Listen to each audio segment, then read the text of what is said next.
जगातील सर्वात मोठ्या आणि मजबूत लोकशाहीची ओळख भविष्यात ठोकशाही होण्याची शक्यता, राज्य प्रवक्ते संतोष पाटील.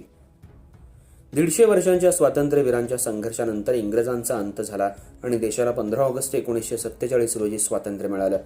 तेव्हापासून देशभरात इंग्रजांनी स्थापन केलेली राज्यव्यवस्था आणि प्रशासन व्यवस्था होती. स्वातंत्र्यानंतर स्वतःची राज्यव्यवस्था स्थापन करण्यासाठी भारतरत्न डॉ. बाबासाहेब आंबेडकर यांच्या अध्यक्षतेखाली मसुदा समिती स्थापन करून 2 वर्ष 11 महिने 18 दिवस अभ्यास करून संविधान तयार करण्यात आलं. ते संविधान सभेनं 26 नोव्हेंबर 1949 रोजी स्वीकारलं. त्यावेळी संविधानातील काही कलमं लागू झाली, पूर्णपणे संविधान लागू नव्हतं. 26 जानेवारी 1950ला भारतीय संविधान लागू झालं आणि देशभरात अंमलात आणलं. तेव्हापासून भारतात कायद्याचं राज्य सुरू झालं. यालाच प्रजासत्ताक दिन म्हटलं जातं.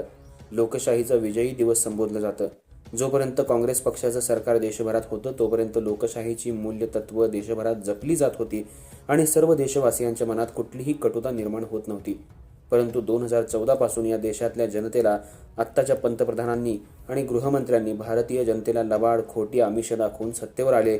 तेव्हापासून देशामध्ये साधू साध्वी दररोज वाचाळवीरपणे काही बडबडू लागले. चंगळवाद, दडपशाही, गुंड प्रवृत्ती, कायदा आणि सुव्यवस्थेचे धिंडवडे उडवले जाऊ लागले. भांडवलशाही, चुकीच्या पद्धतीनं निवडणूक प्रक्रिया, बोगस मतदान करून निवडून येणं, जातीजातीत धर्मात द्वेष पसरवून कटुता निर्माण करणं, स्वतःच्या स्वार्थासाठी नोटाबंदी आणणं, विरोधकातील काही लोकांना सीबीआय, इन्कम टॅक्स, ईडी आणि इतर सरकारी यंत्रणेचा दबाव रचून ब्लॅकमेल करणं, जातीयवादी प्रवृत्तीला खतपाणी घालून द्वेषाची बीजं रोवली गेली. तेव्हापासूनच या देशात लोकशाही खऱ्या अर्थानं धोक्यात येऊ लागली.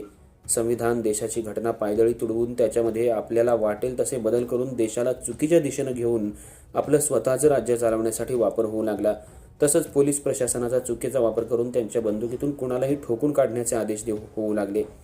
जातीजातीत धर्मात भांडणं लावून दंगली घडवून लोकशाहीची तत्त्व पायदळी तुडवून जगामध्ये सर्वात मोठी असणारी भारताची लोकशाही म्हणून ओळखला जाणारा भारत देश भविष्यकाळात लोकशाहीऐवजी ठोकशाहीत दिसू लागेल अशी शक्यता नाकारता येणार नाही, अशी माहिती देशाच्या 76व्या प्रजासत्ताक दिनाच्या निमित्तानं एका कार्यक्रमात आपल्या भावना राज्य प्रवक्ते संतोष पाटील यांनी व्यक्त केल्या.